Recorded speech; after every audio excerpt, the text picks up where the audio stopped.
নমস্কার বন্ধুরা, আজকে একটা নতুন ভিডিও নিয়ে চলে এলাম। আমার হাজব্যান্ডের লাঞ্চ প্যাকিং। প্রথমেই দিয়ে দিলাম মুগের ডাল, তারপরেই ছিল সরু সরু করে পটল আলু ভাজা, তারপরে ছিল মাছের ঝাল। এই মাছটি খেতেও ভীষণ পছন্দ করে, আর এই মাছটি আমাদের এখানে সীতাহার মাছ নামে পরিচিত। অনেক অনেক জায়গায় এটিকে তরোয়ালো মাছ বলে, বিভিন্ন জায়গায় বিভিন্ন নামে পরিচিত। যাই হোক, তারপরে দিয়ে দিলাম ভাত। ও ভাত খুবই অল্প খায়, এই ছোট্ট বাটিটার মধ্যেই ওর ভাত হয়ে যায়।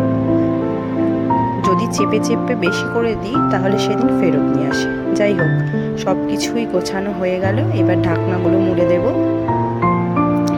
দিয়ে এবার ওকে সব কিছু গুছিয়ে দিয়ে দেবো। অলরেডি ঘরের মধ্যে রেডি হচ্ছে, আমি কিচেনে এগুলো রেডি করে নিলাম। এবার ওকে দিয়ে দিলে ও ব্যাগের মধ্যে নেবে আর বেরিয়ে পড়বে। ভালোবাসার মানুষের জন্য রান্না করতে বেশ ভালোই লাগে, কিন্তু তার পছন্দ হলেই, তার ভালো লাগলেই যেন মনে শান্তি পাওয়া যায়, সারাদিনের কষ্ট ক্লান্তি দূর হয়ে যায়। যাই হোক, যদি ভিডিওটা ভালো লেগে থাকে সবাই লাইক কমেন্ট শেয়ার করে দিও। টাটা।